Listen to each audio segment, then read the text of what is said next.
এদিকে কমিশনকে নিশানা করেছে তৃণমূল কংগ্রেস। সোশ্যাল মিডিয়া পোস্টে বলা হচ্ছে অন্য রাজ্যের ক্ষেত্রে এসআইআর এক ধরনের নিয়ম আর পশ্চিমবঙ্গের ক্ষেত্রে অন্য নিয়ম। বিজেপির বি টিম হিসেবে কাজ করছে জাতীয় নির্বাচন কমিশন।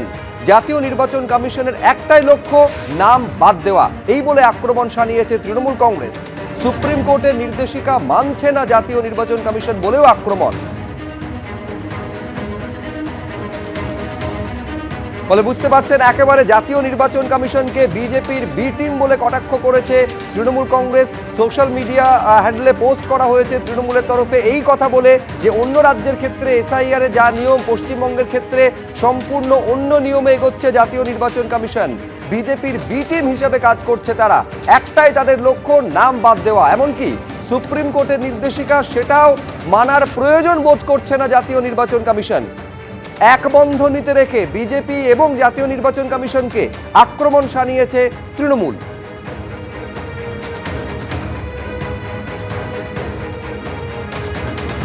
এই যে তিনটি আবাস প্রকল্প, তার মধ্যে বাংলার বাড়ি রয়েছে, ইন্দিরা আবাস রয়েছে এবং প্রধানমন্ত্রী আবাস যোজনা গ্রামীণ, এই তিনটি আবাস প্রকল্পের ক্ষেত্রে যে অর্থ সাহায্য সংক্রান্ত অনুমোদনপত্র বা নথি, এটাকে এসআইআর এর ডকুমেন্ট হিসেবে গ্রহণ করা হবে না বলে স্পষ্ট জানিয়ে দিল জাতীয় নির্বাচন কমিশন।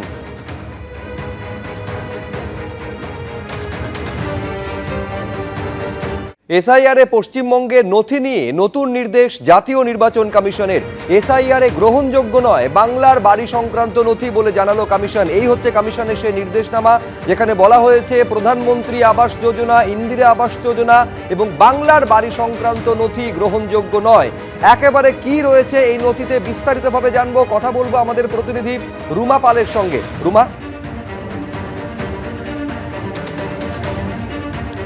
জানিয়ে রাখি যে এই তিনটি যোজনা, যেখানে বলা হচ্ছে প্রধানমন্ত্রী আবাস যোজনা গ্রামীণ, ইন্দিরা আবাস যোজনা এবং বাংলার বাড়ির স্কিমের যে অর্থ সাহায্যের যে অনুমোদন পত্র, সেটা গ্রহণযোগ্য নয়।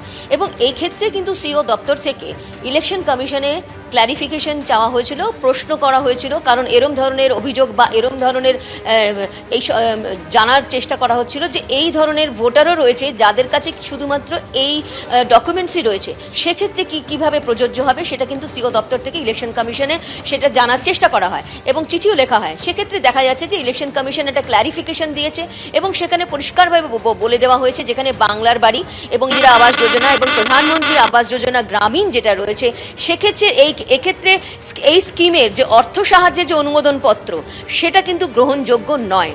আবারও কিন্তু নির্বাচন কমিশন পরিষ্কারভাবে বলে দিয়েছে যে 13টা ডকুমেন্টস রয়েছে, যার মধ্যে হচ্ছে যে সরকার প্রদত্ত জমি বা বাড়ির বরাদ্দ বৈধ নথি হিসেবে গণ্য করা হবে। আবারও কিন্তু নির্বাচন কমিশন বলছে যে 13টা ডকুমেন্টস রয়েছে, যার মধ্যে শুধু বলা হয়েছে যে সরকার প্রদত্ত যে নথি রয়েছে সেটাই কিন্তু গ্রহণযোগ্য হবে। এক্ষেত্রে যে বাংলার বাড়ি বা বিভিন্ন যে আবাস যোজনা রয়েছে, সেক্ষেত্রে তাদের যে অনুমোদন পত্র রয়েছে, ফিনান্সিয়াল অ্যাসিস্ট্যান্ট যেখানে বলা হচ্ছে যে সাহায্যের, সেই স্কিমে যে যে বলা যেতে পারে যে অর্থ সাহায্যের যে অনুমোদন পত্র, সেটা কিন্তু গ্রহণযোগ্য হবে না।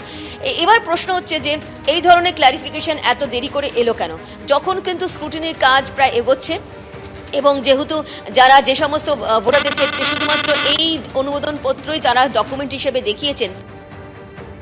আমাদের সঙ্গে যোগাযোগ বিচ্ছিন্ন হয়ে গেছে, আমাদের প্রতিনিধি রুমা পাল আবার যোগাযোগ করতে পেরেছি। হ্যাঁ রুমা, দেখো যেটা বলছিলাম যে এই ধরনের যে ক্ল্যারিফিকেশন এসছে সেটা কিন্তু বেশ অনেক পরে এলো এবং তাহলে যে সমস্ত ভোটাররা শুধুমাত্র এই ধরনের ডকুমেন্টসই দিয়েছে, তাহলে তাদের কি হবে? তাহলে কি তাদের নাম ভোটার তালিকা থেকে বাদ যাবে? এবং স্ক্রুটিনির সময় অবশ্যই নির্বাচন কমিশন যেটা বলছে সেটাই কিন্তু দেখা হবে। সেক্ষেত্রে সমস্ত যারা কর্মকর্তারা রয়েছেন, নির্বাচন যারা আধিকারিকরা রয়েছেন, সেক্ষেত্রে 13টা ডকুমেন্ট বাদে কিন্তু এই ধরনের ডকুমেন্ট কিন্তু গ্রহণযোগ্য হবে না। তাহলে যারা দিয়েছেন, এবার প্রশ্ন হচ্ছে কতজন এরকম ধরনের ডকুমেন্ট দিয়েছে সেটা নির্বাচন কমিশনের তালিকা থেকে জানা যাবে। এখনো পর্যন্ত নির্বাচন কমিশন সেটা কিন্তু স্পষ্ট করেনি কতজন ভোটার এই ধরনের ডকুমেন্ট দিয়েছে। তাহলে তাদের কি হবে? তাহলে তারা কি বাদের তালিকায় থাকবে? এখন সেটাই সবথেকে বড় প্রশ্ন। বেশ রুমা, তুমি আমাদের সঙ্গে থাকো।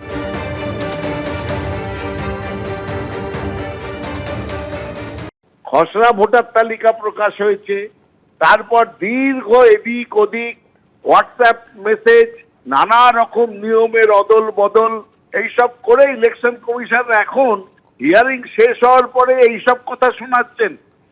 এর আগে তো শুনেছি যে অ্যাডমিট কার্ড গ্রহণযোগ্য নয়। আপনারাও জানেন সুপ্রিম কোর্টের এক থাপ্পড়ে মানতে বাধ্য হয়েছিলেন এই জ্ঞানেশ কুমার। হয়েছিলেন কিনা? বলেছিলেন আধার কার্ড আমরা মানি না, ছুঁড়ে ফেলে দিন। সেই আধার কার্ডকে মানতে বাধ্য হয়েছিলেন কিনা? আবার আরেকটা নতুন সব নির্দেশিকা দিচ্ছেন, শিব ঠাকুরের আপন দেশে আইন কানুন সর্বনেশে, তুগলকি চাল। এই জ্ঞানেশ কুমার ভদ্রলোক হচ্ছে বিজেপির হিজ মাস্টার্স ভয়েস।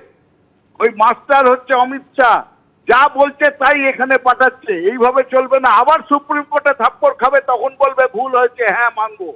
এবিপি আনন্দ এগিয়ে থাকে, এগিয়ে রাখে।